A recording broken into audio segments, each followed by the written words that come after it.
Sa oras na tinawagan ng bangko sa ika-11 araw, matagal ko nang huminto sa pagsagot sa tatlong numero. Ang bangko ang nanay ko at isang voicemail na iniwan ng kapatid ko na hindi ko pa rin nakinig. Hindi ko sila iniwasan dahil sa samang loob. Iniwasan ko sila para sa kalinawan. Balikan natin ang simula. Dahil ang kwentong ito ay hindi nagsisimula sa isang tawag sa telepono. Nagsisimula ito sa isang spreadsheet at isang tanong na iniwasan ko sa loob ng 5 taon. Sa anong punto ba nagiging pagpopondo ang pag-aalaga sa isang tao? Wala akong sagot noon. Mayroon na ako ngayon. Ipapakita ko sa inyo kung paano ko ito natuklasan. Ang Quezon City sa Oktubre ay may partikular na uring ang liwanag, manipis at pilak, parang ang langit ay nagbabahagi ng isang bagay. Ito ay isang Martes. 6:47 umaga. Alam ko dahil 2 beses kong sinuri ang oras bago ako umupo. Isang bagay na ginagawa ko. Tulad ng pagtapik ng ilang tao sa kanilang bulsa para sa susi, ang mesa sa kusina ko ay may 2 bagay.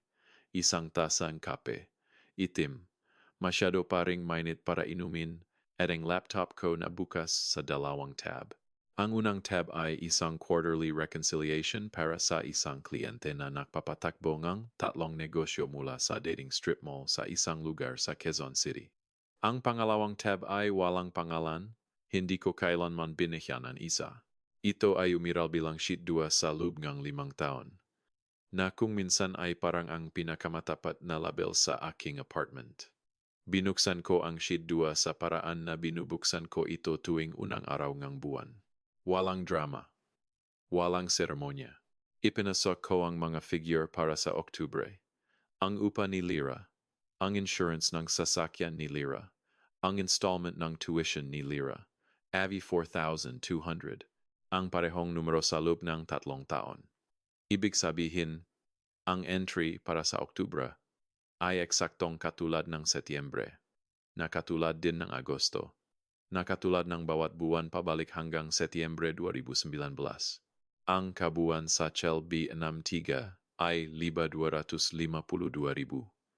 Isinara ko ang tab, binuksan ang reconciliation ng kliyente, nagsimulang magtrabaho. Ang kape ay lumamig na ng maalala kong hindi ko ito ininom. Hinawakan kong 2 kamay ang tasa. Ang ceramic ay malamig laban sa aking mga palad. Ang partikular na bigat na iyon. Ang partikular na temperatura. At may isang bagay dito na humila sa akin patagilid sandali. Hindi pasulong, patagilid. Patungo sa ibang kusina. 13 taong gulang. 3 linggo pagkatapos, nglibing ng aking ama. Ang kusina sa Cheddar Street na may mansa ng tubig sa kisame at mga dilaw na kurtina na paulit-ulit na sinasabi ng nanay ko na papalitan niya. Ang upuan ng aking ama ay nananatili pa rin sa ulo ng mesa. Walang gumalaw dito. Walang nag-usap tungkol sa hindi paggalaw dito. Ito ay simpleng nanatili. At kami ay lahat ay nagayos sa paligid ng bakanteng espasyo. At yon ay parang ang unang desisyon ng aming pamilya nang wala siya. Nakaupo ang nanay ko sa tabi ko. Hindi krus sa tabi. Hinawakan niya ang aking kamay. Ang kanyang hawak ay mas matatak kaysa sa inaasahan ko. Sabi niya, Lira, ikaw ang malakas. Palagi kang naging ganun tulad ng iyong ama. Si Mara ay 3 taong gulang. Nasa susunod na kwarto siya nanonood ng cartoons. Hindi niya naiintindihan kung ano ang libing. Halos hindi niya siya maalala. Ako ay 13. Naiintindihan ko ang lahat. Hinigpitan ng nanay ko ang aking kamay at sinabi, kailangan ko ang tulong mo upang mapanatiling buo ang pamilyang ito. Sabi ko, sige.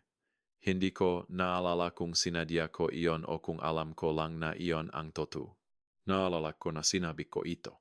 At pagkatapos ay patuloy kong sinasabi ito sa bawat paraan maliban sa malakas. Sa loob ng 24 na taon, ibinuhos ko ang malamig na kape sa lababo. Gumawa akong pangalawang tasa. Umalis patungo sa trabaho ng 7:04. Sa daan palabas, Tumigil ako sa apartment 4B. Si Aling Ellington ay 81 at ang kanyang balakang ay nagpapahirap sa pag-akyat ng hagdan. Kaya tuwing Martes, kinukuha ko ang anumang hiningi niya. Sa linggong ito, isang carton ng orange juice, chamomile tea, at isang particular na brand ng oatmeal na hindi available sa pinakamalapit na grocery sa amin, ngunit available sa isa malapit sa opisina ko. Binuksan niya ang pinto sa kanyang housecoat. Tiningnan niya ang bag pagkatapos ako. Ikaw ay isang mabuting bata, Lyra, ngumiti ako. Magandang araw, Aling Ellington. Sa elevator, naitala ko sa paraan na naitatala ko ang nga bagay na walang nagtanong sa akin kung anong uri nga araw ang nararanasan ko. Hindi kamakailan. Hindi sa loob ng mahabang panahon. Hindi ako nagalit tungkol dito.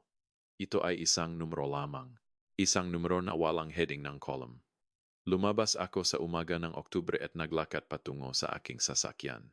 Ang break room sa Harmon & Associates ay may isang bintana na nakaharap sa parking structure at isang coffee maker na gumagawa ng perahong, amoy ng nasunog na plastic sa loob ng tatlong taon. Si Donna ay naroon na nang dumating ako ng 11:30. Iniinit ang isang bagay sa microwave. Si Jamie ay nakakuha na ng trabaho, sabi niya nang walang preamble. Karaniwang sinasabi ni Donna ang karamihan ng mga bagay ng walang preamble. Si Jamie ay ang kanyang anak na babae, 31.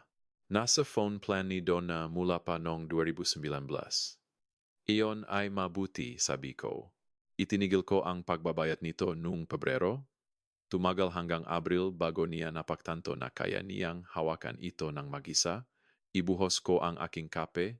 Sumigaw siya sa akin sa loop noong 3 linggo. Sabi ni Donna, hindi nang may sama ng loop. Sinabi niyang iniwan ko siya. Sinabi na hindi iyon ang dapat gawin ng nga ina. Nakibit-balikat siya ng isang beses, matipid, tiyak. Pagkatapos ay nakakuha siyang promosyon. Naisip ko, iba iyon. Ang sitwasyon ni Mara ay mas komplikado. Si Mara ay nangangailangan ng mas maraming oras. Iniisip ko ang ilang bersyon ng pangungusap na iyon sa loob ng 5 taon. Inilagay ni Donna ang kanyang tinidor at tiningnan ako ng may banayad na direktang paraan na ginagamit niya sa karamihan ng mga bagay. May mga taong tumataas kapag huminto ka sa paghuli sa kanila, sabi niya. At may mataong kailangan lang malaman na palagi kang nandiyan. Kaya hindi na nila kailangang malaman kung ano ang kanilang kakayahan. Kinuha niya ang kanyang lalagyan at lumabas. Tumayo ako sa tabing coffee maker. Ang amoy nasunok na plastic. Ang parking structure sa bintana. Ang partikular na katahimikan ng isang Martes sa Oktubre nang wala pa ang anumang nangyari. Bumalik ako sa trabaho. Tinawagan ako nanay ko ng Oniki, Ombes sa isang Miyerkules. Nasa sasakyan ako sa parking garage, kumakain ng sandwich sa ibabaw ng paper towel na siyang itsura ng tanghalian kapag nagbill kang 9 oras bago tanghali. Sinagot ko sa pangalawang ring. Ugali? Lyra? Anak? Ang kanyang boses ay mainit sa paraan na nagiging mainit kapag kailangan niya ng isang bagay, isang partikular na init tulad ng init na lumalabas mula sa oven bago mo ito buksan. Kumusta ka? Mabuti ne. Abala. Siyempre, siyempre. Isang paghinto na hindi talaga paghinto, kaya pakinggan mo. Nakahanap si Mara ng apartment, talagang maganda. Mas malapit sa campus. Mas maraming natural na liwanag. Pinapayagan ng may-ari ang mga pusa na alam mong matagal na niyang gusto. Nay. At ang tanging bagay ay, ang kanyang credit ay hindi pa sapat sa kailangan. Na sa totoo lang, sino ba sa kanyang edad, at ang may-ari ay humihingi ng co-signer na may established credit, kaya naisip ko, hindi. Ang salita ay lumabas na patag at agaran, sa paraan na lumilitaw ang isang numero kapag pinindot mo ang enter. Hindi nang may samang loob, lamang kumpleto. Katahimikan sa linya. Pagkatapos, Lyra. Hindi ko co-sign ang lease para kay Mara. Kailangan lang niya ng isang tao na. Alam ko kung ano ang kailangan niya nay. Ang sagot ay hindi. Sa background, narinig ko ang paggalaw. Pagkatapos ang boses ni Mara na muffled, directed sa aking nanay. Ano ang sinabi niya? At ang nanay ko na sumasakop sa telepono ng hindi sapat na mabuti. Bigyan mo lang ako ng 1 minuto. Nahintay ako. Tiningnan ko ang konkretong poste sa harap ng aking sasakyan. May sumulat ng B4 dito sa dilaw na stencil. Level B, Row 4. Nagpark ako sa eksaktong spot na ito sa loob ng 2 taon. At hindi ko napansin ang stencil hanggang sa sandaling iyon. Bumalik ang nanay ko sa linya. Ang kanyang boses ay nagbago, parin mainit, ngunit may isang bagay sa ilalim nito ngayon, sa paraan na ang isang floorboard ay tunok na iba kapag walang solid sa ilalim. Hindi ko maintindihan ka minsan, Lira. Si Mara ay kapatid mo. Sinasubukan niya.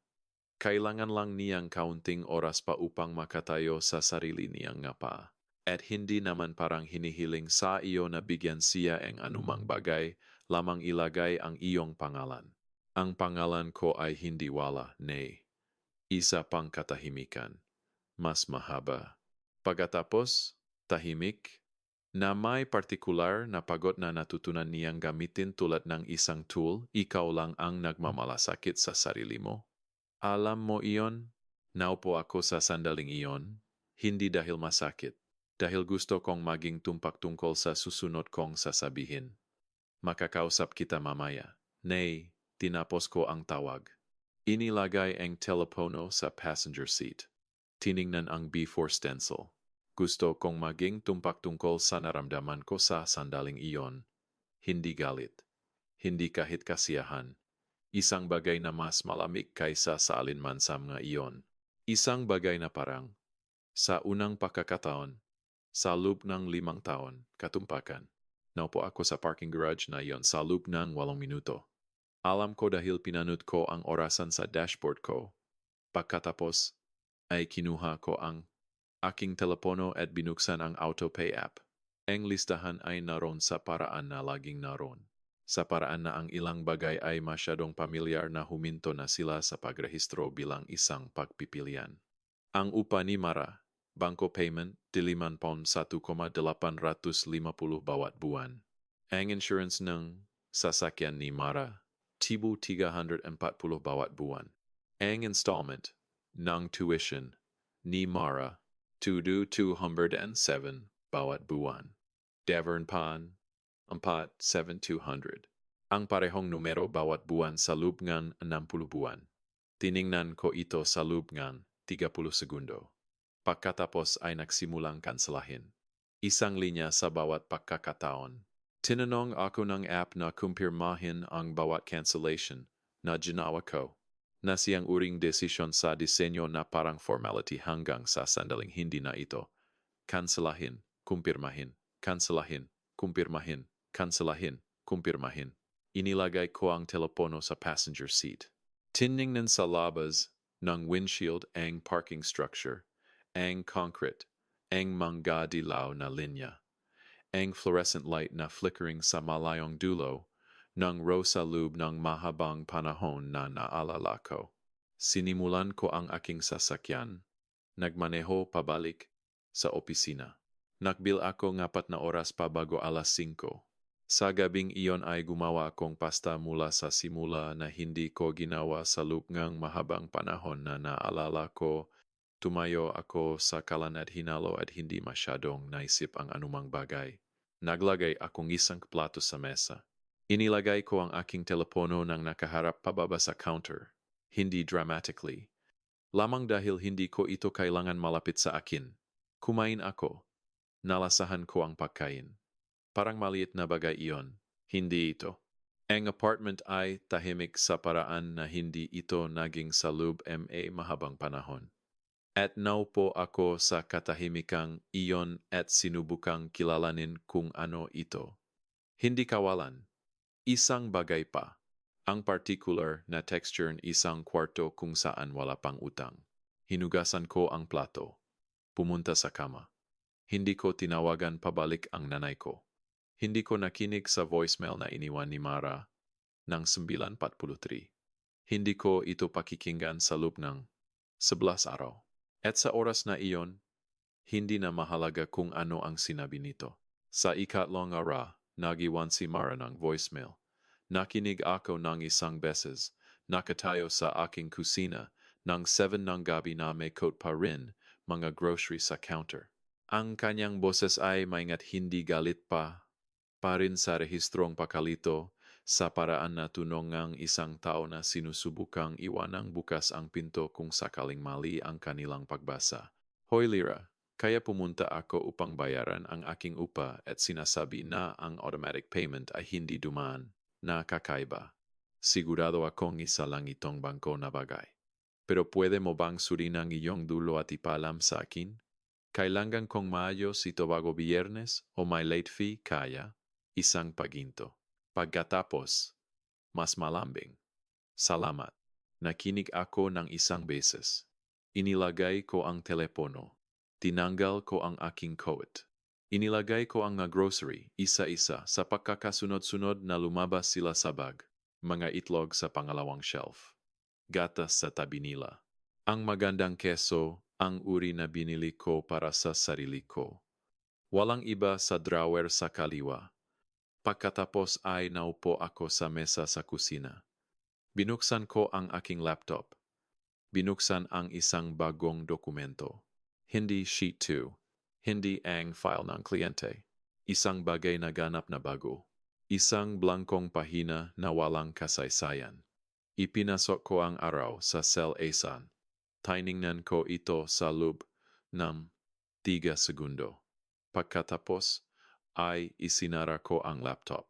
Dahil ang ilang bagay ay hindi kailangang subaybayan. Dahil ang pagsubaybay ay ang problema o bahagi nito. Dahil ang isang babae na nakpanatili ng gatala sa loob kamtinam taon ay makikilala kapag sa wakas ay binigyang pansin.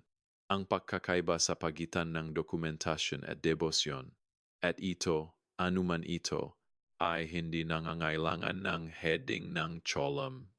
Hindi ko tinawagan pabalik si Mara. Gumawa ako ng hapunan. Pumunta ako sa kama bago 10. Natulog ako ng walang pagising ng isang beses. Na hindi nangyari sa loob ng mahabang panahon na naalala ko.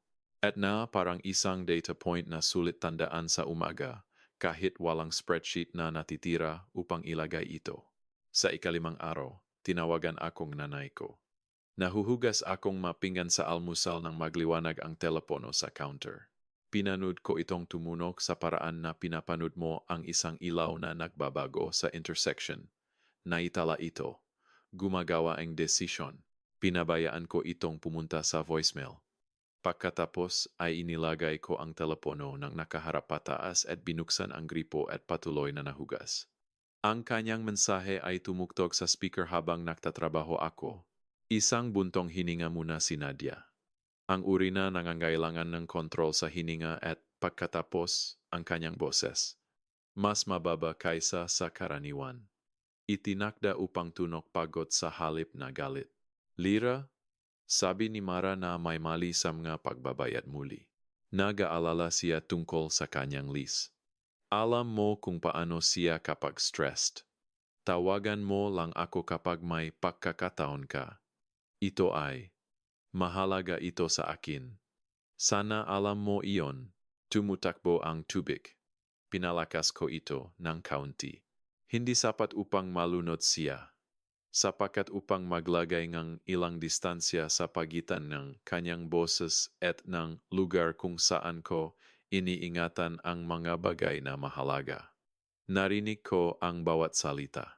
Narinig ko ang buntong hininga at ang pitch at ang salitang muli na gumagawa ng higit na trabaho kaysa sa lumilitaw.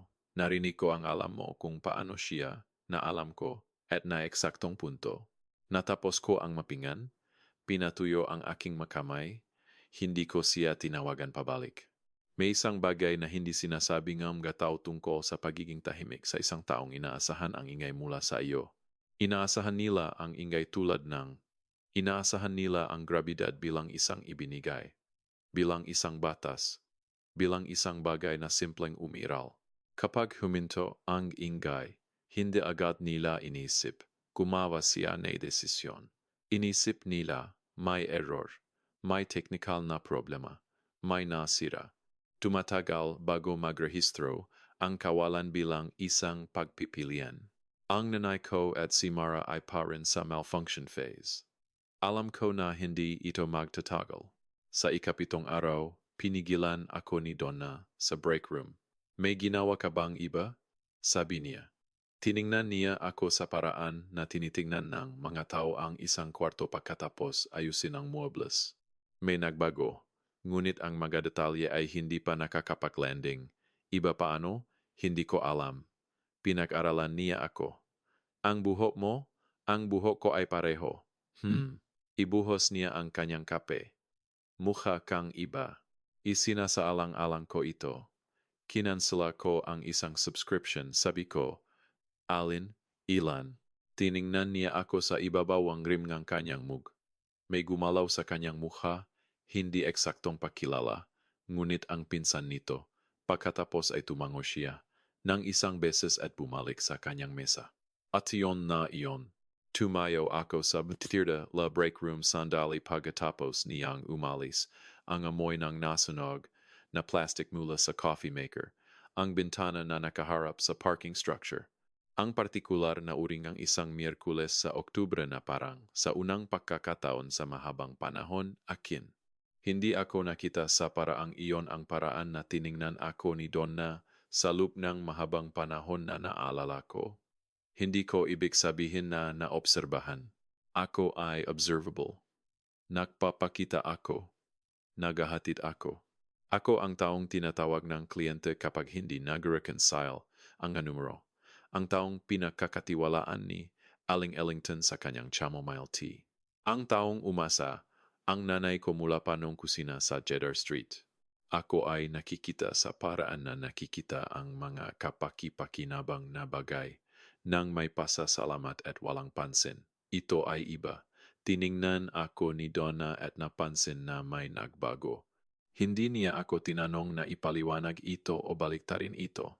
Naitala lang niya ito. Sa paraan na naitatala mo ang panahon. Bumalik ako sa aking mesa. Nagbil akong 6 na oras. Nang 5:30 ay nagmaneho ako pawi sa lungsod sa huling liwanag ng hapon na sa Oktubre ay dumarating sa isang anggulo na nagpaparamdam sa lahat na parang saglit na sulit at binuksan ko ang radyo. Sa halip na patakbuhin ang mga gawain ng linggo sa aking ulo na hindi isang bagay na karaniwan kong ginagawa. At napansin kong ginagawa ko ito at patuloy ko itong ginawa pa rin. Sa bahay ay gumawa akong sopas. Totoong sopas, hindi ang delata broth mula sa simula. Ang uri na tumatagal ng 1 oras, ang uri na hindi ko ginawa mula pa bago ko maalala kung ano ang ibig sabihin ng mula pa. Tumayo ako sa kalan, at hinalo at pinanud ang singaw, at hinayaan ang apartment na mapuno ang isang bagay na amoy sadyang pagsisikap, tulad ang isang tao na pumipili na pakainin ang sarili ng may layunin. Tumunog ang aking telepono ng 2 beses sa gabing iyon. Ang nanay ko ng 8, si Mara ng 9:12. Nagbabasa ako ng tumawag sila. Pinabayaan ko silang pumunta sa voicemail. Hindi ko nakinig sa mensahe sa gabing iyon. Ang nagsimulang maintindihan ko ng dahan-dahan, hindi eksakto sa paraan na dumarating ang pag-unawa kapag hindi mo ito pinipilit ay ito. Ginugol ko ang 5 taon na ginagawang available, ang sarili ko. Hindi sa emosyonal na kahulugan, bagaman iyon din, ngunit sa literal, operational na kahulugan. Ang aking telepono ay laging naka-on, ang aking account ay laging accessible, ang aking pangalan ay nasa mga form. Ako ay isang mapakukunan na may contact page na hindi kailanman tinanggal. Ang pagtanggal nito ay hindi lumalabas, isang dramatic na gawa. Ito ay tahimik. Ito ay isang serye ng maliliit na non-responses sa isang hilera. Bawat isa ay bahagyang mas madali kaysa sa huli. Sa paraan na gumagana, ang compound interest, sa kabaliktaran hindi mas mabilis, lamang mas matatag. Sa ikapitong araw, wala akong tinawag na 0, wala akong sinagot na text, hindi ako bumalik. Natapos ko ang sopas. Hinugasan ko ang palayo. Naupo ako sa tabingang bintana sandali at pinanood ang kalye sa ibaba. Ang dilim ng Oktubre na naninirahan sa paligid ng nga ilaw ng kalye. At naisip ko ang sinabi ni Don na 5 araw na ang nakalipas. May mga taong kailangan lang malaman na palagi kang nandiyan. At binaling ko ito sa paraan na binabaliktad mo ang isang bagay kapag hindi ka pa sigurado kung ito ay isang tanong o sagot. Pumunta ako sa kama ng 10-15. Natulog hanggang 6. Araw 8. Araw 9. Patuloy na gumagalaf ang numero kahit walang spreadsheet. Sa ika-9 na araw, nagmaneho ako patungo sa grocery at hindi pumasok. Pumasok ako sa lote ng NAM 45. Nakahanap ng espasyo malapit sa cart return sa paraan na lagi kong ginagawa malapit sapat upang maging praktikal, malayo sapat sa pasukan na walang magdoor sa akin at pinatay ko ang makina. At pagkatapos ay naupo ako roon, hindi dahil sa anumang bagay. Walang tawag sa telepono, walang balita, walang sandali ng krisis. May listahan ako sa aking ulo, pasta, olive oil, ang magandang kamatis, kung mayroon sila, nga paper towel. May oras ako. Ang tindahan ay 20, talampakan ang layo. Naupo ako sa sasakyan at tiningnan ang pasukan at hindi gumalaw. Ang parking lot ng grocery ng NAM 45 sa isang Huwebes sa Oktubre ay hindi isang lugar na isinulat ng sinuman. Ang liwanag ay ang yellowish, white ng fluorescent tubes na nakikipaglaban sa maagang dilim. Ang mga shopping cart ay lumilipad sa maluwag na pormasyon malapit sa median. Isang babae sa harap ko ay naglalagay ng reusable bag sa isang Subaru habang ang kanyang anak na babae, marahil 6, ay nag-swing sa handle ng cart return at kumakanta ng isang bagay na pribado sa sarili niya.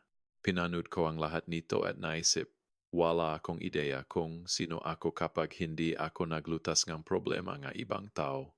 Hindi bilang isang dramatic na pagkaunawa. Hindi bilang isang bagay na dumating na may bigat o musika. Higit pa sa paraan na napapansin mo sa gitna ng pangungusap na mali ang iyong binibigkas ng isang salita sa buong buhay mo, isang tahimik, internal na koreksyon na walang audience. Tiningnan ko ang aking sariling mukha sa rearview mirror. Ginawa ko ito ng bihira. Sa prinsipyo. Sa paraan na ginawa ko ang karamihan sa mga bagay na walang malinaw na operational na layunin. Ang aking mukha ay mukhang pareho sa dati. 37 taong gulang. Buhot na nangangailangan ng trim.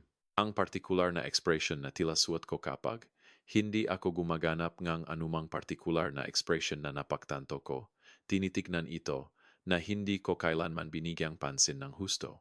Sinubukan kong isipin ang huling pagkakataon na ginawa ko ang isang bagay na hindi, sa ilang paraan, konektado sa pangangailangan ng ibang tao.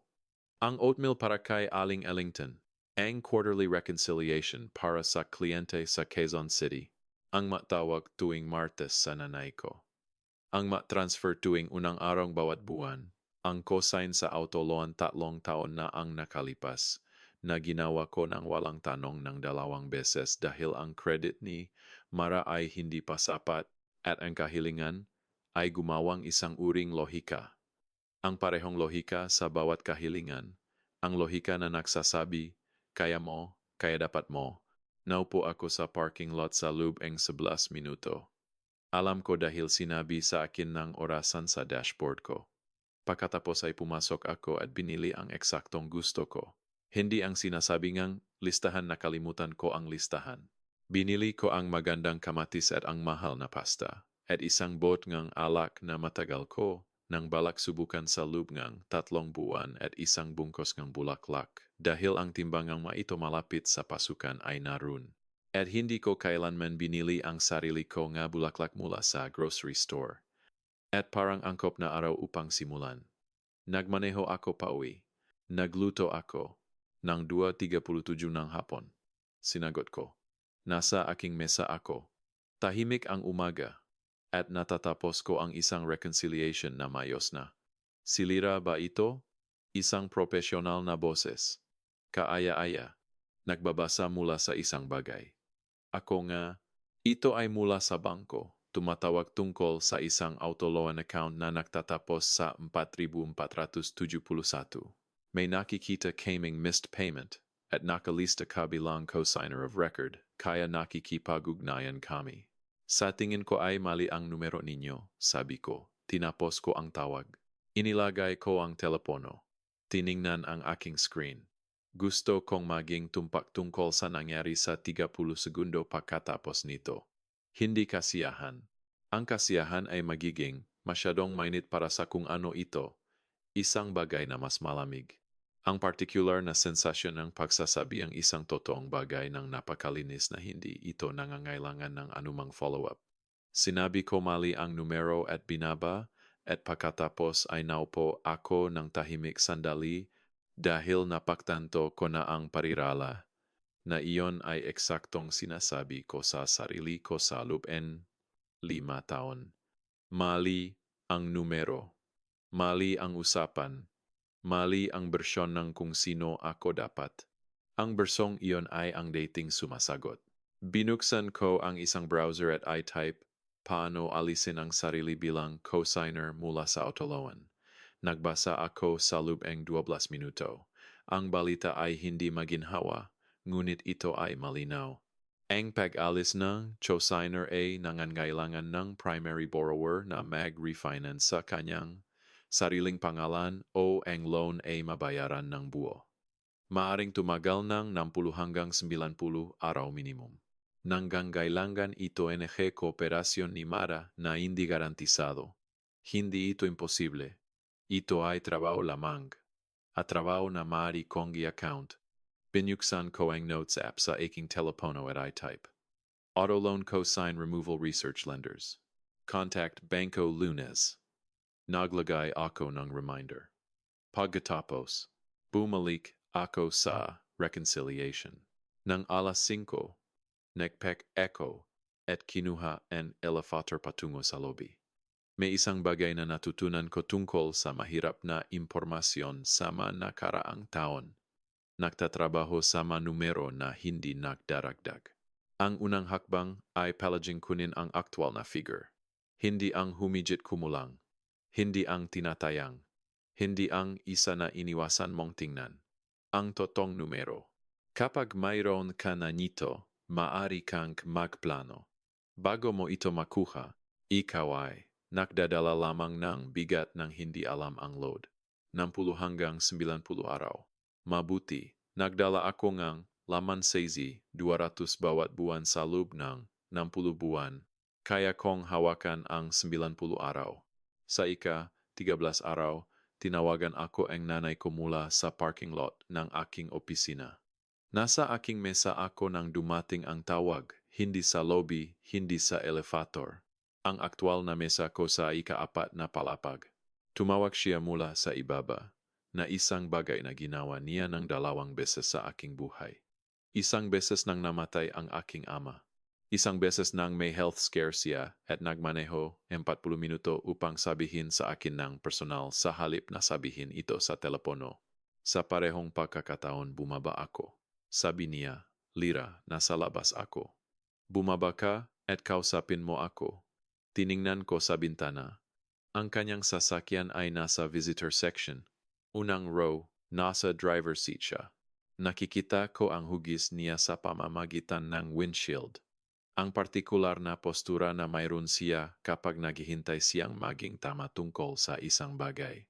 Tiningnan ko siya sandali. Ang langit ng Oktubre sa likod ng parking structure. Ang madilaw na linya sa asphalt. Ang fluorescent light sa malayong dulo na flickering mula pa nung simula ng taon at nawalang nagayos. At nahuminto na akong umasa na may magayos. Sabi ko, nasa gitna ako ng isang bagay. Nay, tatawagan kita mamaya.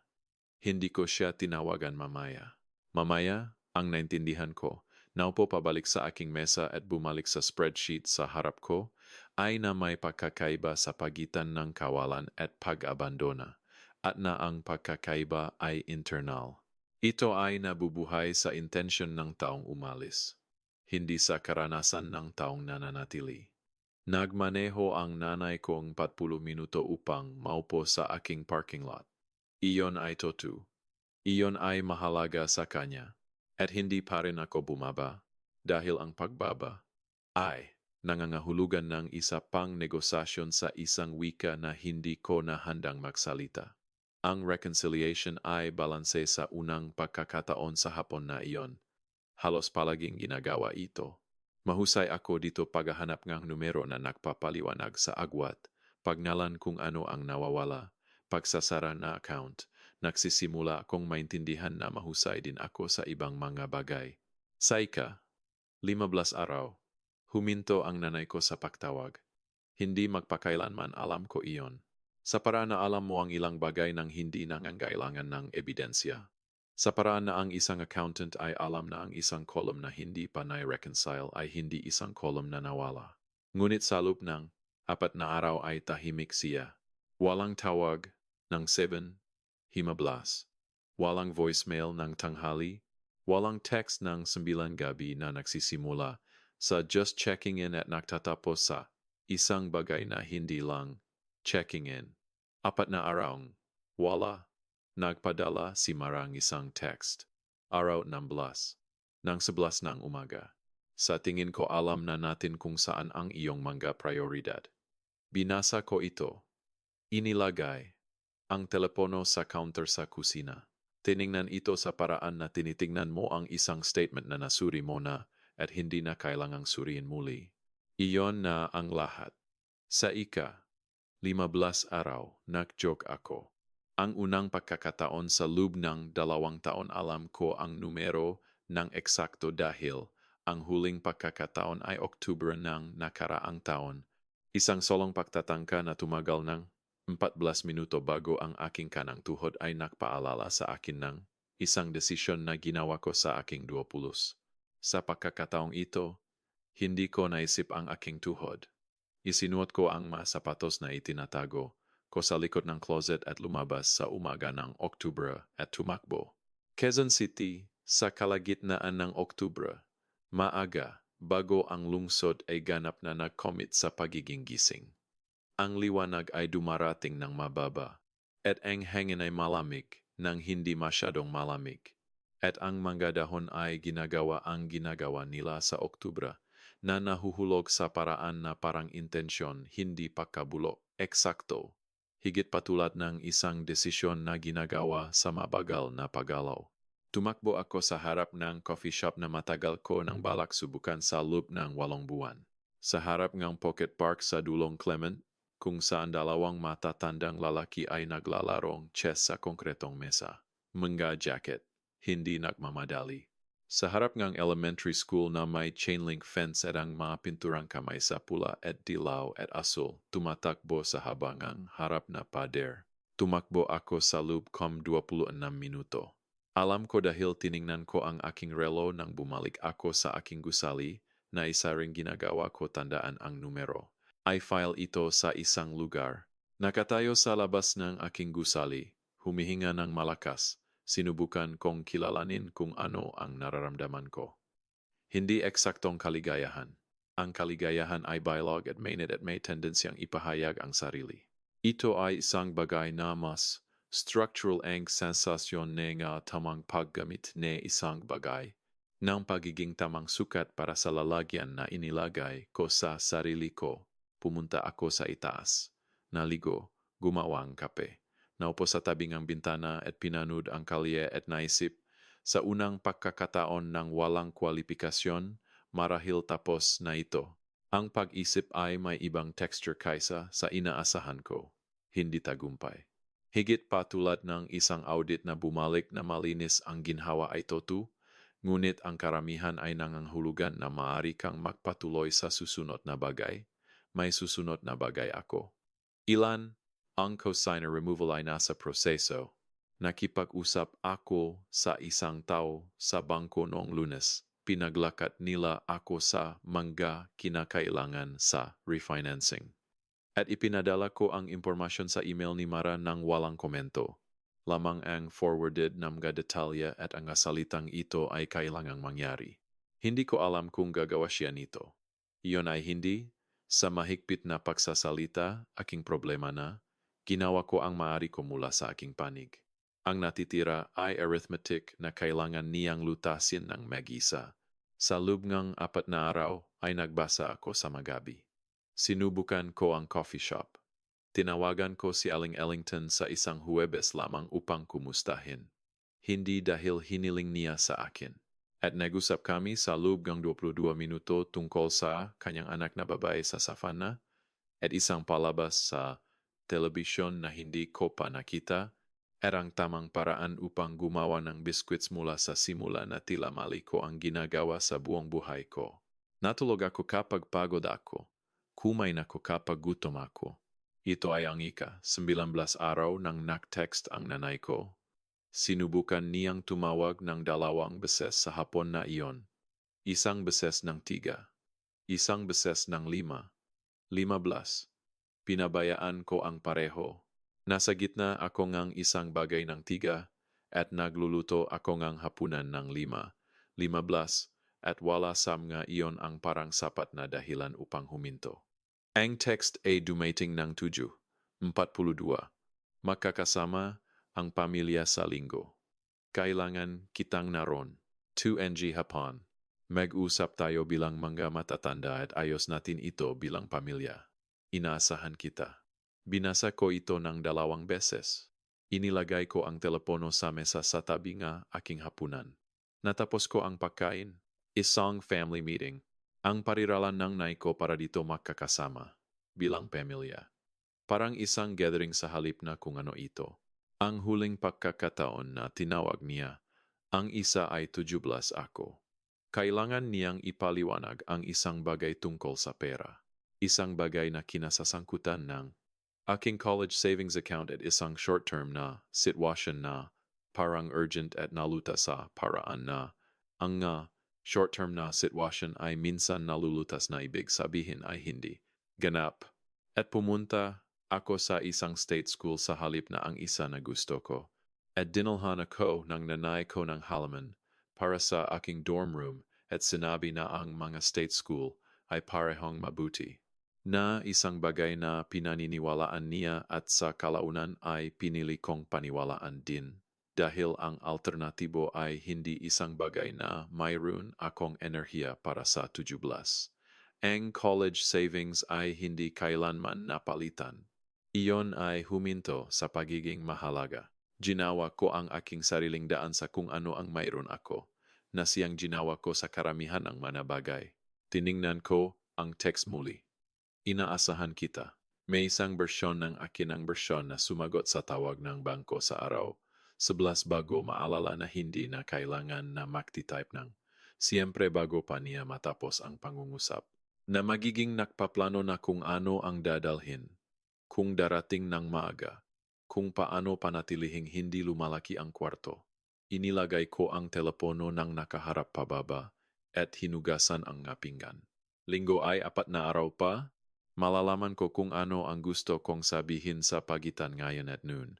O hindi ako magsasalita ng anumang bagay, o magsasalita ako ng marami. Dahan-dahan at malinaw. Sa isang kwarto na puno nga taong hindi kailanman naisip na tanungin kung ako ay nagpapanatiling tala. Isa sa mga bagay na iyon ang mangyayari. Pumunta ako sa kama. Hindi ako nagising ng gising. Ang ledger. Bahagi sakit. Ang living room ng nanay ko ay hindi. Nagbago sa loob ng 11 taon. Ang parehong cream-colored sofa na may throw pillows na binili niya sa isang craft fair noong 2009. Ang parahong framed print ng isang beach sa itaas ng fireplace. Ang side table na may ceramic lamp at ang coaster na mayroon siya mula pa bago ko maalala at na mayroong mula sa isang tasa na pinaghihinalaan kong sa aking ama. Dumating ako ng 2 hapon ng eksakto dahil iyon ang sinabi niya at hindi ko nakita ang dahilan upang bigyan siyang maagang kalamangan. Naroon na sila. Si Tito Gary sa love seat, jacket on.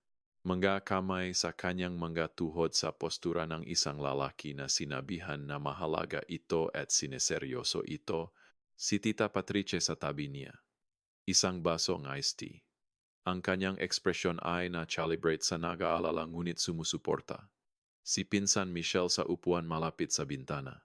Hindi eksaktong tinitignan ang kanyang telepono ngunit hindi rin eksaktong hindi. Si Mara sa maliit na sofa malapit sa hallway.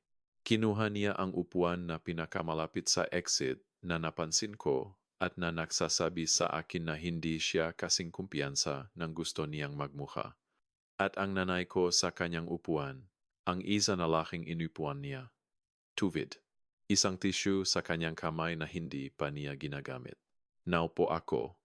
Inilagay ko ang aking bag sa sahig sa tabi ko. Naghintay ako. Naglir ng lalamunan si Tito Gary. Siya ay 62 taong gulang at nagpatakbo en dry cleaning business sa loob en 30 taon at sa kanyang paraan ay isang disenteng tao. Ang uri ngang disenteng gumagana pangunahin sa pamamagitan ng interference at paminsan-minsang tunay na pag-aalala. Lira, sabi niya, salamat sa pagdating. Lahat kami ay gusto naming maintindihan kung ano ang nangyayari. Sa iyo at kay Mara. Sa pamilya. Sige, sabi ko. Si Mara ay nahihirapan ngayon. Alam ko. Tiningnan niya si Tita Patrice.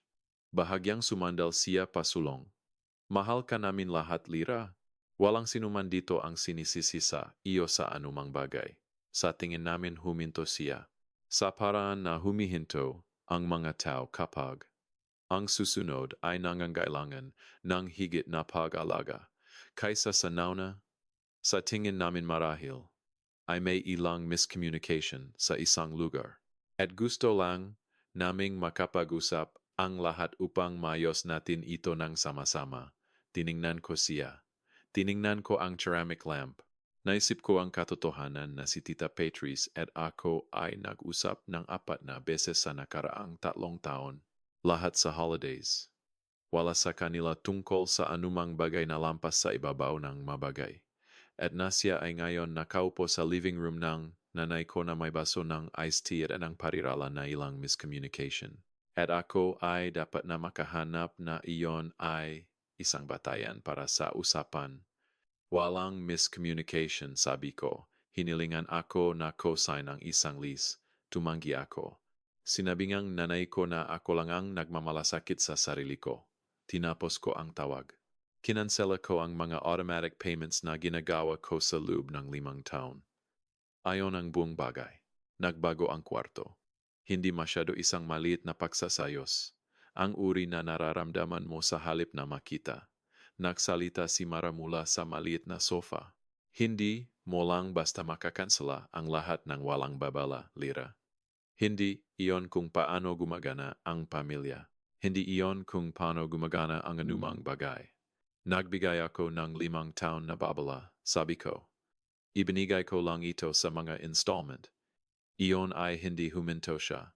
Nagsimulang muli, kumikilos ka na parang sinasamantala namin ikaw. Hindi ako kumikilos na parang anumang bagay. Inilalarawan ko kung ano ang nangyari. Ginawa mo akong mukhang hindi ko kayang alagaan ang sarili ko. Mara, ang aking boses ay pantay sa paraan na ito kapag nagtatrabaho ako sa isang figura na hindi nagdaragdag at kailangang direktang tugunan bago ang anumang bagay ay maaring magpatuloy. Nagbabayad akong iyong upa, iyong insurance ng sasakyan, at iyong tuition sa loob ng 5 taon. Iyon ang sitwasyon. Hindi ko ginawa ang hitsura. Pinondohan ko ito. Ang katahimikan sa kwarto ay may partikular na uri. Ang uri na nangyayari kapag may sinabing toto sa isang kwarto na hindi handa para dito. Inilagay na nanay ko ang kanyang tissue. Ito ay hindi tungkol sa pera, sabi niya. Lahat ay tungkol sa pera, sabi ko. Iyon ang isang ledger. Ang kanyang mukha ay dumaan sa isang bagay na hindi ko eksaktong may pangalan, isang uri ng compression. Isang pahila papasok. Hindi kita pinalaki upang isipin ang mga bagay sa mga tuntunin na debits at credits. Pinalaki mo ako upang hawakan ang mga bagay. Hinawakan ko sila. Sa loob ng 24 taon, ikaw ay pamilya. Ang kanyang boses ay naging mas tahimik. Iyon ang ginagawang pamilya. Nag-aalaga sila sa isa't isa. Hindi ito nagpapanatiling ang score. May dapat. Nagbago si Tito Gary sa love seat. Si Pinsan Michelle ay inilagay ang kanyang telepono ng ganap na nakaharap pababa. Ang kwarto ay attentive sa paraan na ang mga kwarto ay nagiging attentive kapag ang mga tao ay nararamdaman na ang bagay na pinuntahan nilang pigilan ay maaaring mangyari pa rin. Tiningnan ako ngang nanay ko. Ang kanyang magamay ay nakatiklop sa kanyang kandungan ngayon. Ang tissue ay nawala sa isang lugar. Nang magsalita siya muli, ang kanyang boses ay ang boses na ginagamit niya kapag nagpasya. Siyang ang direktang diskarte ay ang tanging natitira, hindi malupit, ngunit na-deploy. Sa paraan na na-deploy ang isang tool. Sinubukan ko, sabi niya, na maintindihan kung ano ang ginawa ko na ginawa kang ganito. Naghintay ako. Si Mara ay alam kung paano mahalin ang mga tao. Sabi niya ito ng walang pag-alinlangan. Sa paraan na sinasabi mo ang isang bagay na matagal mo nang iniisip at sa wakas ay huminto sa pag-edit. Hindi siya perpekto. Kailangan niya ng tulong minsan. Ngunit mahal niya ang gataw. Nagpapakita siya. Tumatawag siya. Ang kanyang mga mata ay nasa akin. Ikaw ay alam lang kung paano magbilang. Naging napakatahimik ang kwarto. Tiningnan ko ang sahig. 12 tila sa pagitan ko at ng front door. Off-white ceramic. Bahagyang irregular sa mga grout lines. Ang parehong teal na inilagay niya nang ako ay nasa high school. At ginawa niya ang kusina at ang hallway nang sabay dahil binigyan siya ng deal ng kontratista.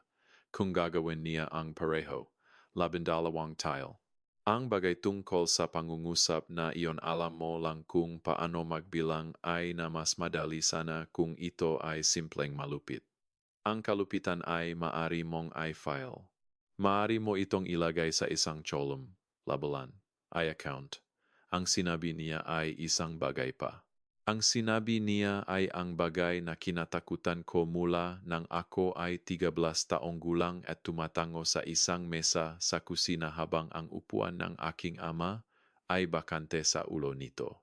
Ang takot na sa lahat ng oras na ito, lahat ng mga taon ng pahawak at pamamahala at pagpapakita sa bawat paraan maliban sa mga mainit, ay nakumpirma ang isang bagay tungkol sa akin sa halip na mapatunayan ito, na ako ay mahusay kung saan dapat ako ay mapagmahal. Na alam ko ang presyo ng lahat at ang halagang wala.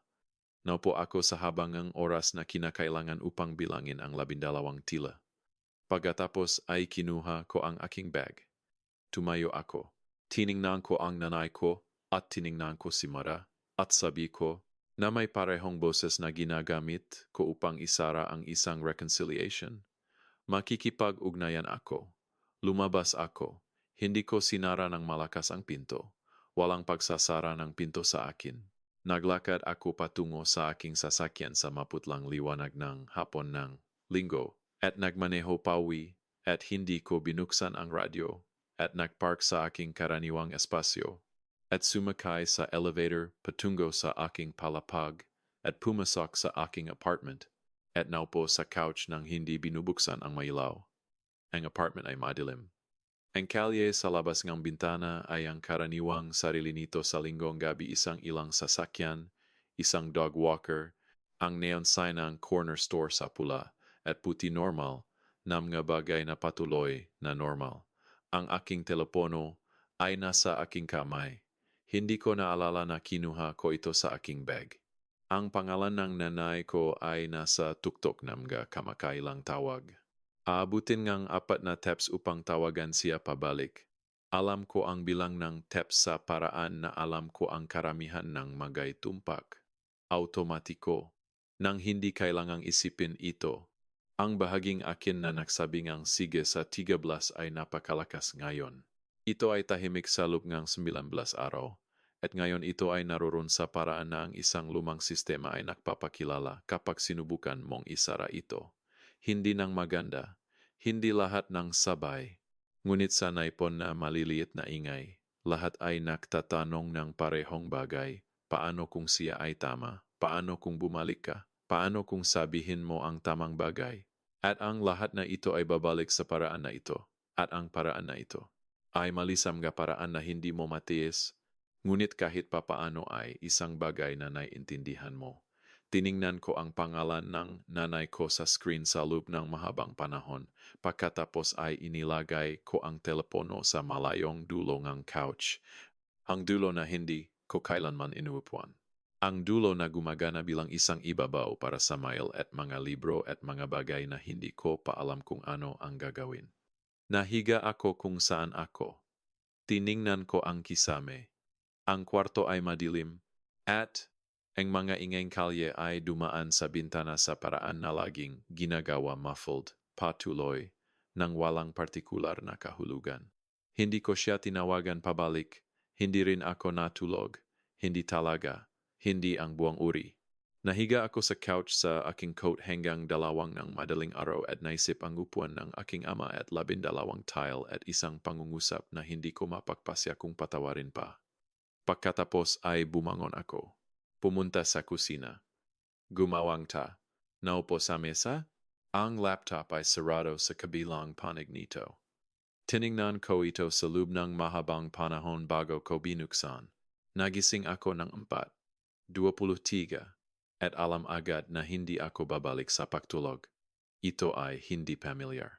Sa mga linggo pagkatapos mamatay ang aking ama, nagising ako sa kakaibang oras at nahiga sa dilim at ginawa ang bagay na ginagawa ko mula sa 13 na kung saan ay kunin ang stock ng kung ano ang kailangang gawin at sa anong pagkakasunod-sunod. Ang mga listahan ay nagpapatatag. Ang isang listahan ay nangangahulugan na alam mo kung ano ang hinaharap mo. Ang isang listahan ay nangangahulugan na ang problema ay may magilid. Bumangon ako. Hindi ako nagbukas ng maraming ilaw. Ang lampara sa kusina, ang isa sa ibabaw ng mesa, na gumawa ng maliit na dilaw na bilog at iniwan ang natitirang apartment sa kulay abo bago ang umaga. Gumawa ako ng kape. Naupo ako. Binuksan ko ang laptop. Hindi ang file ng kliyente. Hindi ang bagong dokumento na sinimulan ko. Binuksan ko ang sheet 2. Hindi ko ito tiningnan mula noong araw na kinansela ko ang mana pagbabayad. Binuksan ko ito nang umaga sa Oktubre sa paraan na binubuksan ko ito bawat buwan sa loob ng 5 taon. Ipinasok ang mana figure, naitala ang kabuuan. Isinara ang tab. Iyon ang huling pagkakataon. Hindi ako bumalik. Bumalik ako ngayon. Setyembre 2019. Ang unang entry. Naalala ko ng malinaw ang buwang iyon si Mara ay nakapag-enroll sa kanyang pangalawang pagtatangka. Sa isang degree program at nangangailangan ng apartment off-campus dahil ang dorms, sabi niya, ay masyadong maingay upang mag-aral. Naisip ko, makatarungan iyon. Nag-set up ako and autopay nang hindi tinatanong kung gaano katagal ito tatakbo. Nagbasa ako pasulong, buwan sa buwan. Ang manumero ay hindi madalas nakbabago. Ang upa ay nanatili sa 850 sa loob na 18 buwan baho. Itinaas na may-ari sa 800 at inayos ko ang pagbabayad ng hindi ito naitala bilang anumang bagay maliban sa isang figure na i-update. Ang insurance ng sasakyan ay nag-fluctuate. Ang tuition ay dumating sa ma-installment na hindi laging naka-align sa kalendaryong buwan. Kaya, ang ilang entry ay mas mataas at ang ilan ay mas mababa. At nagbuo akong formula upang i-average ito sa buong taon. At ang formula ay gumana ng perpekto. At hindi ko kailanman isinasaalang-alang kung ang bagay na sinusukat ng formula ay dapat sukatin o hindi. May mga tala sa pinakanakakanang column. Nakalimutan ko ang mga tala. Holiday sa Disyembre 2019. Nag-transfer akong dagdag sa buwang iyon para sa laptop na kailangan ni Mara. At tinawag ko itong holiday gift sa column ng tala dahil may isang bagay tungkol doon na parang mas malinis kaysa tawagin ito kung ano ito. Problema sa sasakyan sa Marso 2020. Kailangan niyang bagong gulong.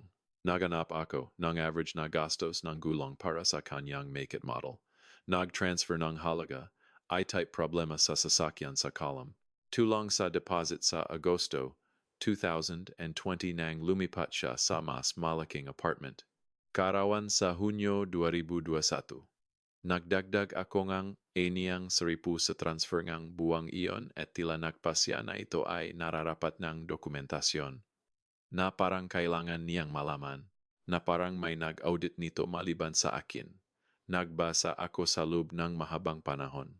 Sa ilang punto ang kape ay lumamig, at hindi ko napansin hanggang sa abutin ko ito at natakpuan na room temperature, na nagbigay sa akin ng malayong pakiramdam kung gaano katagal akong nakaupo roon. Hindi ako bumangon upang gumawa ng higit pa. Ang huling entry ay Marso 2024. 24,200. Tiningnan ko ang kabuuan sa Cell Badrian Sestich sa pangalawang pagkakataon sa lupang 2 buwan. Twin and safe 100. Ang figure ay bahagyang tumaas mula ng huli kong kalkulahin dahil mali ang bilang ko nga buwan sa unang pagkakataon ng dalawa. Inayos ko ang formula. Ang kabuuan ay inayos. Tiningnan ko ito. E try 257. 400. Ang aking ama ay isang maingat na tao sa pera.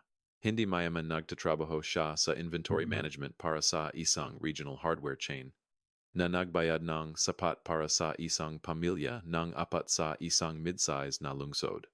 At nagpanatili siya ng ledger sa isang berdeng hardcover notebook na natakpuan ko minsan sa drawer ng mesa at tiningnan at ibinalik ng walang sinasabi. Isinulat niya ang bawat gastos, bawat isa. Ang notebook ay naorganisa ayon sa kategorya: pabahay, pagkain, utilities, mga anak, miscellaneous. Sa ilalim ng mga anak, isinulat niya ang aking pangalan at pangalan ni Mara at nagpanatiling ang cholom para sa bawat isa sa amin. Lagi kong naisip na minana ko ang ugali mula sa kanya ang pagsubaybay, ang dokumentasyon, ang pangangailangan na magkaroon ng numero. Napagtanto ko ngayon, sa unang pagkakataon, na pinanatili niya ang ledger upang makita ng pamilya ng malinaw kung ano ang mayroon sila, hindi upang bigyang katwiran ang sarili sa sinuman, hindi upang ihanda ang isang kaso. Lamang dahil ang pag-alam sa totoong figure ay kung paano niya naiintindihan ang isang sitwasyon. Hindi niya ito ipinakita sa sinuman. Natakpuan ko ito ng aksidente. Hindi niya alam na natakpuan ko ito. Pinanatili ko ang aking ledger sa loob ng 5 taon at hindi rin ipinakita sa sinuman. Ngunit kung saan ang kanyang ledger ay isang tool, ang akin ay naging isang bagay pa. Isang talaan ng bawat buwan na sinabi ko sa sarili na ito ay makatwiran, ito ay pansamantala. Ito ang ginagawang pamilya. Patunay na hindi ako naging hangal, na ang math ay nagpapatunay sa aking kabutihan. Ebidensya laban sa isang singil na walang nag-file pa. Ang boses ngang nai ko mula linggo. Alam mo lang kung paano magbilang. Dinala ko ang pangungusap na iyon mula nang sabihin niya ito. Sa paraan na dinadala mo ang isang bato sa iyong sapatos, alam ito sa bawat hakbang, hindi humihinto. Narinig ko ito bilang isang akusasyon, bilang ang bagay na palagi niyang pinaniniwalaan tungkol sa akin. Sa wakas ay sinabi ng malakas na ako ay isang tao na walang init, isang function na may mukha. Binabaliktad ko ito sa kusina ng 4 ng isang bagayng madaling araw na may malamig na kape at 5 taon ng dokumentasyon na bukas sa screen. Naisip ko, alam ko kung paano magbilang. Nagbilang ako mula nang ako ay 13 taong gulang, nakaupo sa isang kusina sa Cedar Street habang hinahawakan ng nanay ko ang aking kamay at ang upuan sa ulong mesa ay bakante, at sinabi ko sige dahil may dapat magsalita. Nagbilang ako dahil may dapat sa pamilyang iyon. Dahil ang alternatibo ay hindi magbilang. At ang hindi magbilang ay nangangahulugan ng hindi alam.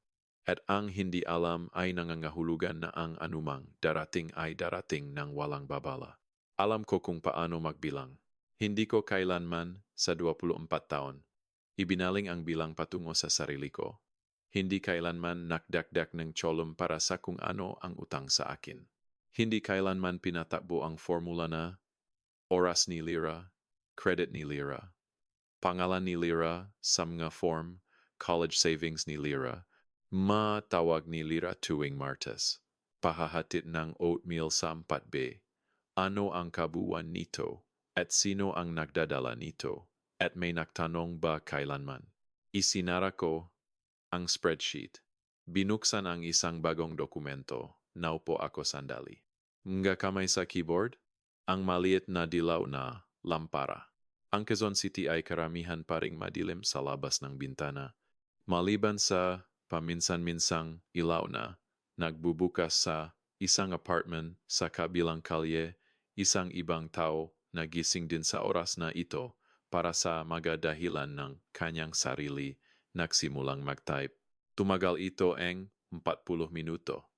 Hindi dahil hindi ko alam kung ano ang gusto kong sabihin, alam ko ng eksakto.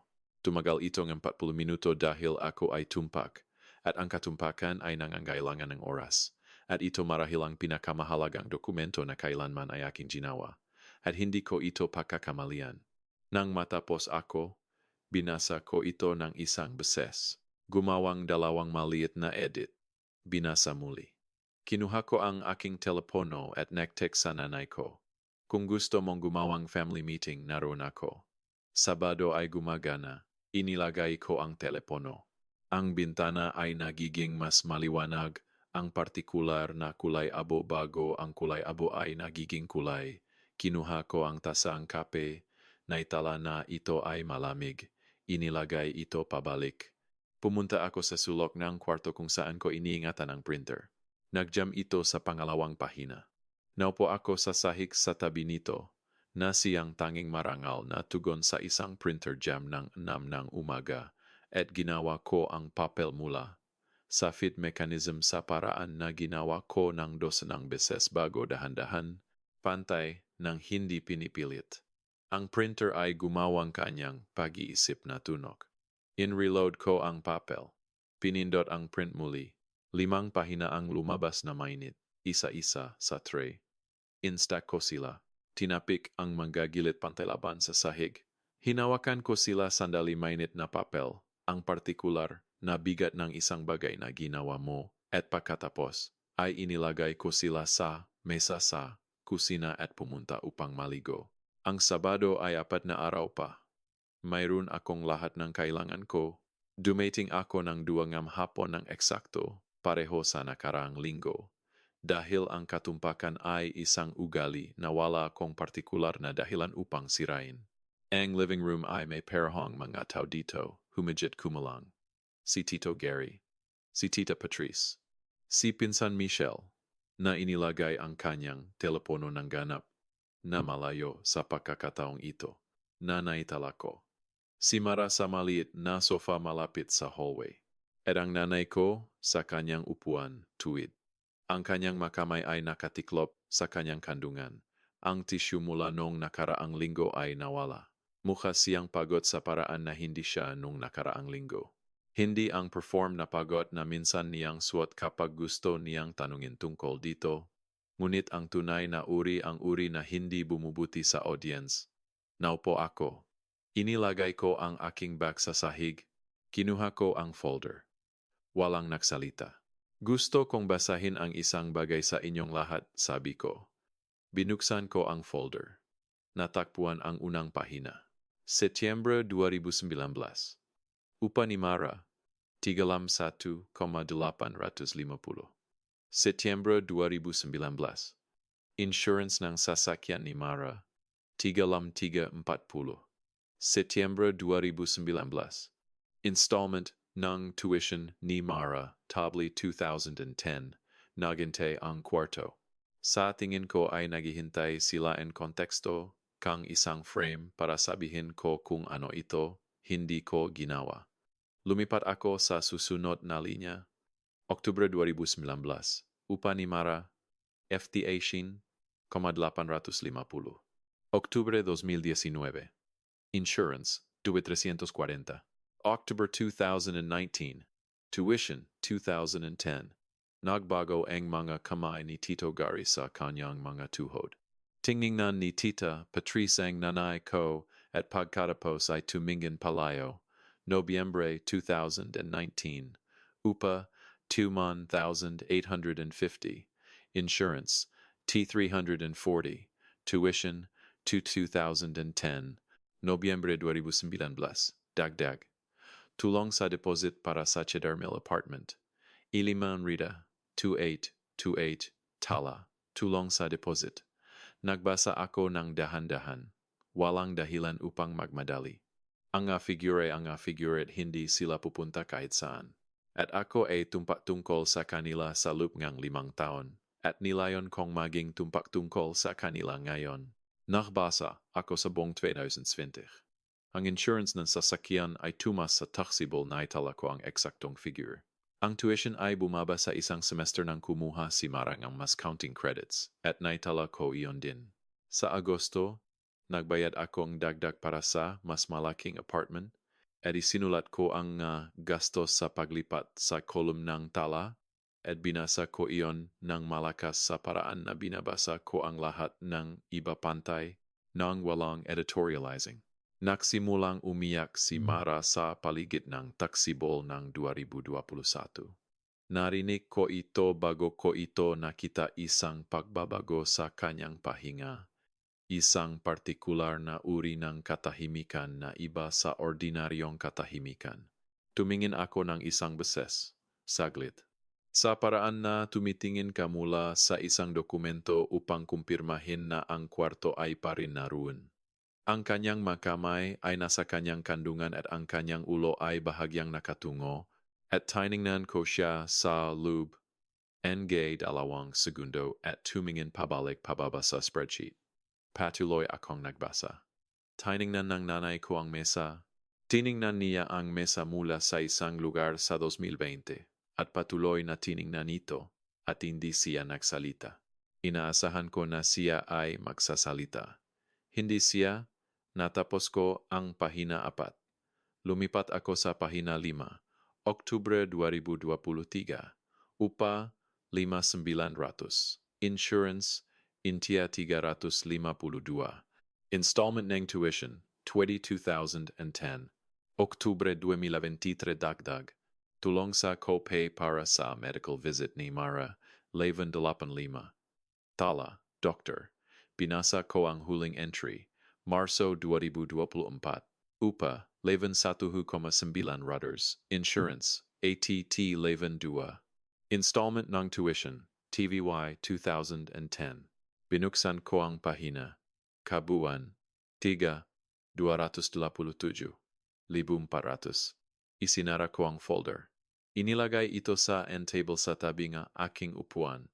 Inilagay ko ang aking manggakamay sa aking kandungan. Hindi ko hinihiling na ibalik ito.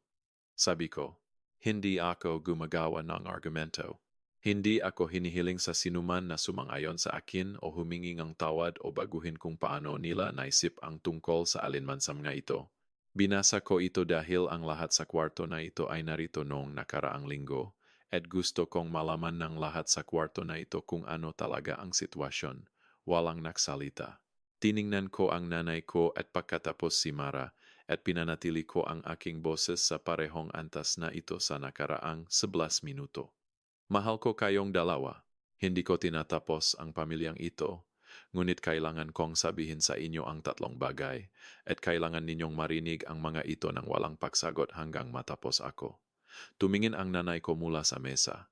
Hindi ako magbibigay ng financial support sa sinuman sa pamilyang ito mula ngayon. Hindi isang cosign. Hindi isang transfer, hindi isang loan. Kung magbabago iyon, sasabihin ko. Ngunit ngayon, iyon ang kung nasaan ako. Nagpause ako upang hayaan itong manirahan bago ang susunod. Kapag may nagsabi sa akin sa pamilyang ito na ako lang ang nagmamalasakit sa sarili ko o na hindi ako alam kung paano mahalin ang mga tao, iyon ang katapusan ng usapan. Aalis ako. Sa bawat pagkakataon, isa pang pagpause, at tatawag ako kapag gusto kong tumawag. Hindi kapag may krisis. Hindi kapag may nangangailangan ng isang bagay. Kapag gusto ko, napakatahimik ang kwarto. Iyon na, sabi ko, iyon ang 3 bagay. Hindi ko ito nainnegosyate at hindi ko ito ipinapaliwanag ng higit pa sa naipaliwanag ko na. Hindi ito maparusa. Ito ay lamang kung paano gumagana ang mga bagay para sa akin mula rito. Tiningnan ako ng nanay ko mula nang magsimula ako sa tatlong bagay. At patuloy na tiningnan ako. At may isang bagay sa kanyang mukha na gumagawang ng mabagal, pribadong trabaho ng isang tao na nakatanggap ng impormasyon na hindi maaring ma-receive. Hindi galit, hindi ang weaponized na kalungkutan mula noong nakaraang linggo. Isang bagay na mas matanda kaysa sa alinman sa mga iyon. Sabi niya, hindi ko alam. Dalawang salita, walang performance sa mga ito. Tiningnan ko siya. Hindi ko alam na ganun kalaki, sabi niya. Lira, talagang hindi ko alam. Naniniwala ako sa kanya. Iyon ang pinakamahirap na bahagi. Hindi ang 11 minuto ngang pagbabasa. Hindi ang tatlong kondisyon. Hindi ang folder sa aking kandungan. Ang pinakamahirap na bahagi ay ang paniniwala sa kanya. At ang pag-alam na hindi ito nagbabago sa math. Hindi niya alam. Pinalaki niya ang 2 anak na babae at pinanood ang isa na nagdadala sa isa pa sa lubgang 24 na taon. At talagang hindi niya napansin. At naniniwala ako rito. At ipinapaliwanag nito ang marami. At ipinapaliwanag din nito ang wala. Alam ko, sabi ko. Hindi nagsalita si Mara. Ang kanyang mga kamay ay patak sa kanyang matuhod at tiningnan niya ang gitnang distansyang kwarto sa isang lugar sa pagitan ng sahig at pader.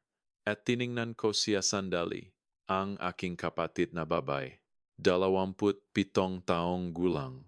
3 taong gulang nang mamatay ang aming ama, na lumaki sa isang pamilya kung saan may laging humuli sa kanya bago siya dumapo. At hindi ako nagsalita sa kanya. Dahil wala akong sasabihin na hindi na sinabi ngang pagbabasa. Tahimik na humingi ngang paumanhin si Tito Gary patungo sa kusina. Narinig ko ang gripo na tumakbo. Inilagay ni Tita Patrice ang kanyang kamay sa braso ngang nanay ko, kinuha ko ang aking bag. Tumayo ako. Sabi ng nanay ko, Lira, nahintay ako. Sabi niya, pasensya na, iyon lang. Walang nakakabit dito, walang paliwanag, walang depensa, walang kahilingan na nakatiklop sa loob.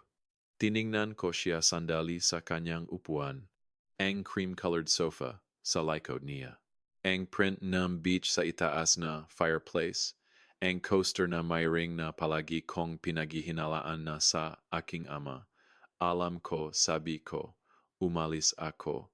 Hindi ko sinara ng malakas ang pinto. Naglakad ako patungo sa aking sasakyan sa hapon no Enero. Mas malamig na ngayon kaysa noong Oktubre. Ang mahubad na puno at ang maputlang langit. At ang gamoing fireplace ng isang tao sa isang lugar sa kalye. At nagmaneho ako pauwi. At nagluto akong hapunan. At pumunta ako sa kama. At natulog ako. 3 buwan mamaya, sa isang linggo sa Enero, gumawa ako ng kape at naupo sa tabi ng bintana at pinanood ang kalye na gumising. Ang aking laptop ay bukas sa work spreadsheet. Ang sheet 2 ay pa rin sama file. Hindi ko ito binuksan mula noong umaga na binasa ko ito ng 4 ng madaling araw. At hindi ko ito binuksan ngayon. Hindi ko na kailangan. Sarado na ang account. Nagtext si Michelle noong Pebrero upang sabihin na lumipat si Mara pabalik sa bahay ng nanay namin. Isang pickup truck. Makahon. Isang kutson na nakabalot sa plastik sa isang Sabado ng hapon. Ang makapitbahay, sa tila, ay may mabagay na sasabihin. Binasa ko ang text sa break room sa trabaho at gumawa akong tala nito sa paraan na dati kong ginagawa nga mga talang lahat. At pagkatapos ay isinara ko ang dokumentong iyon at hindi na ito binuksan muli. Nagpadala ang nanay Koeng, isang larawan noong Marso. Isang bulaklak mula sa kanyang hardin. Close-up. Ang liwanag na dumarating mula sa gilid. Walang text. Lamang ang imahe. Tiningnan ko ito sandali. Inilagay ko ang telepono. Natapos ko ang aking kape. Ang apartment ay tahimik. Sa paraan na ito ay nagiging mas tahimik sa loob ng 3 buwan. Hindi walang laman. Hindi ang kawalan ng isang bagay.